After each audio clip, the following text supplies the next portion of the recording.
Hello बच्चों, कैसे हो आप सब। हम यहाँ 11th क्लास का सेकंड चैप्टर कर रहे हैं इकोनॉमिक्स का। लास्ट दो वीडियोस में हमने डेटा के बारे में पढ़ा, आंकड़ों के बारे में, आंकड़ों के स्रोत और आंकड़ों के प्रकार। आज हम पढ़ रहे हैं मेथड्स ऑफ डेटा कलेक्शन, यानी कि आंकड़ों के संकलन के तरीके। आंकड़ों को किस प्रकार संकलन किया जाता है। तो संकलन भी जिस तरीके के हम आंकड़े इकट्ठे करेंगे उसी तरीके का संकलन होगा। तो हमारे पास आंकड़े दो तरह के होते हैं, प्राइमरी और सेकेंडरी, यानी कि प्राथमिक आंकड़े और द्वितीयक आंकड़े। तो जो प्राथमिक आंकड़े हैं वो इकट्ठा करने के लिए हमारे पास मेथड्स हैं। आज हम उसके केवल दो ही मेथड करेंगे इस वीडियो में। पहला है डायरेक्ट पर्सनल इन्वेस्टिगेशन, यानी कि प्रत्यक्ष व्यक्तिगत अनुसंधान। इन्वेस्टिगेशन अनुसंधान, पर्सनल व्यक्तिगत, और डायरेक्ट होता है प्रत्यक्ष। प्रत्यक्ष व्यक्तिगत अनुसंधान या डायरेक्ट पर्सनल इन्वेस्टिगेशन। इस मेथड में क्या होता है कि जो अनुसंधान करता है, इन्वेस्टिगेटर है, वो खुद फील्ड में जाकर, अलग अलग जगह जाकर आंकड़े इकट्ठे करता है। जैसे कि अगर आपको मान लो स्कूल के टीचर्स के बारे में आंकड़े चाहिए, तो आप क्या करोगे कि खुद स्कूल में जाओगे, हर एक टीचर से अलग अलग मिलोगे और उन सभी से आंकड़े इकट्ठे करोगे। तो इस प्रकार जो हम आंकड़े इकट्ठे करते हैं वो बहुत विश्वसनीय होते हैं, मौलिक होते हैं वो आंकड़े। और आंकड़ों को, ऐसे आंकड़े तब इकट्ठे किए जाते हैं अधिकतर जब उन आंकड़ों को गुप्त रखना हो, और इनमें शुद्धता बहुत अधिक होती है। क्यों? क्योंकि आप अपने उद्देश्य से और स्वयं खुद जाकर अपने आंकड़े इकट्ठे कर रहे हो।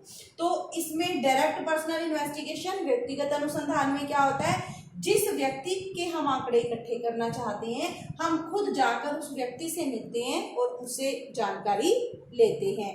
इससे आंकड़े शुद्ध होते हैं, मौलिक होते हैं और अधिक विश्वसनीय होते हैं। परंतु इनमें समस्या क्या आती है, इसमें अब अगर आप टीचर्स हैं, मान लो आपके गांव में या आप डिस्ट्रिक्ट के इकट्ठे कर रहे हो, तो मान लो 500 टीचर्स हैं, तो आपको 500 लोगों से मिलना पड़ेगा।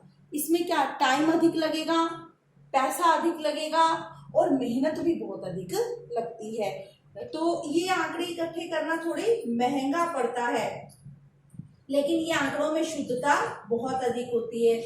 और ये क्या होते हैं कि अगर आपके क्षेत्र बहुत बड़ा है, जैसे कि आपको पूरे राज्य के अध्यापकों के आंकड़े इकट्ठे करने हैं, तो क्षेत्र अगर बहुत अधिक बड़ा है, विस्तृत है, तब हम इस विधि का इस्तेमाल नहीं कर सकते।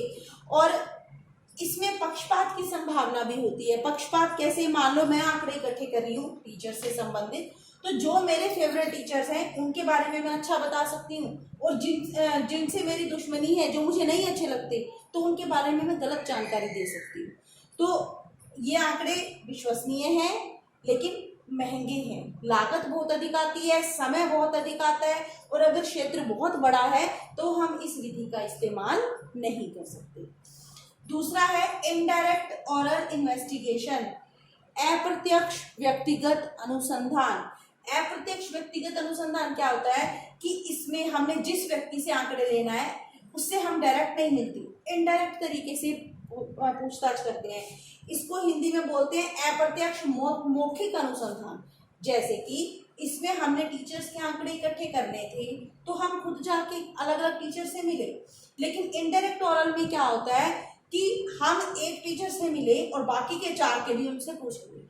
जैसे मान लो मुझे बच्चों के बारे में जानकारी चाहिए, मैं पूरी क्लास के सभी बच्चों को बुलाने की बजाय क्लास के 1 या 2 बच्चों को बुला के बाकी बच्चों के बारे में भी जानकारी ले लेती हूँ। उसको बोलते हैं अप्रत्यक्ष मौखिक अनुसंधान।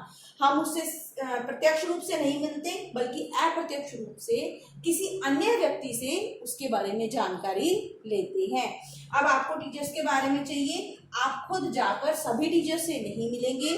आप स्कूल में गए, स्कूल में मान लो 10 टीचर हैं, 10 में से आप किसी एक से मिले और उस एक टीचर से आपने बाकी 9 की जानकारी ले ली। वो होता है अप्रत्यक्ष व्यक्तिगत या मौखिक अनुसंधान। हम मौखिक आंकड़े इकट्ठे करते हैं और अप्रत्यक्ष तरीके से इकट्ठे करते हैं। तो इसके फायदे क्या हैं? ये आंकड़े इकट्ठे करना आसान रहता है, समय कम लगता है, लागत कम आती है, और बड़े क्षेत्र में भी इसको इकट्ठा करना आसान हो जाता है कि हम कुछ ही व्यक्तियों का चुनाव करते हैं और उनसे हम बाकी व्यक्तियों के भी आंकड़े इकट्ठे कर लेते हैं। लेकिन इसके दोष भी हैं, गुण हैं तो दोष भी हैं।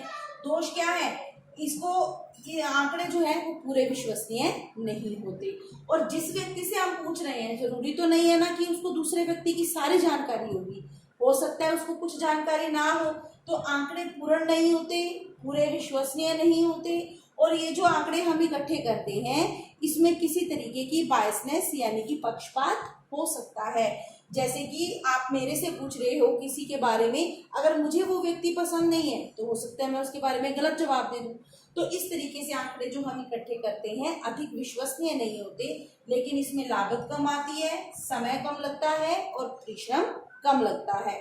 तो उम्मीद है आपको ये दोनों तरीके समझ में आए होंगे। नेक्स्ट वीडियो में हम आगे के 2 तरीके करेंगे। Thank you.